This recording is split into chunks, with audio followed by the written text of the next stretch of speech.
अस्सलाम वालेकुम दोस्तों। सोब सीरियल तकरार जे ईंदड़ एपिसोड में शाह वज़ीर जो दोस्त मिठल लाला जो साथ ॾींदो। शाह सिजावल ख़ान जे साम्हूं मिठल शाहिदी ॾींदो। शाह मूसा आज़ाद थींदो। नैना सिजावल ख़ान सां कहिड़ी ॻाल्हि कंदी। तफ़सीली रिपोर्ट शुरू करण खां अॻु दोस्तनि खे अर्ज़ु आहे मुंहिंजे चैनल खे सब्सक्राइब करे घंटी खे ऑन कंदा जीअं हर नई अपडेट तव्हां ताईं पहुची सघे। दोस्तों सोब सीरियल तकरार जे ईंदड़ एपिसोड में तव्हां ॾिसंदव त वज़ीर जो दोस्त मिठल लाला सां वाइदो कंदो शाहिदी ॾींदुसि दोस्त जे दुश्मन खे माफ़ कोन कबो। जॾहिं लाला सिजावल ख़ान खे चवंदो तूं मुंहिंजे भाउ जो क़ातिल आहीं तॾहिं सिजावल ख़ान शाहिद जी घुर कंदो। लाला मिठल खे सिजावल ख़ान जे साम्हूं आणींदो। मिठल मौत जे ख़ौफ़ खां शाहिदी फेराईंदो छो त सिजावल ख़ान मिठल खे अॻे ई धमकाए छॾींदो।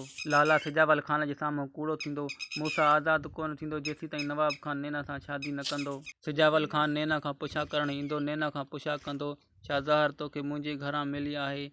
नैना सारा खे बचाइण लाइ इहो इल्ज़ाम पंहिंजे मथां खणंदी। शामिर कमदार लीमे खे ठाहूको कुटको ॾींदो। कमदार लीम वरी कमदार हिन ॿोड़े खे ठाहूको सटको ॾींदो।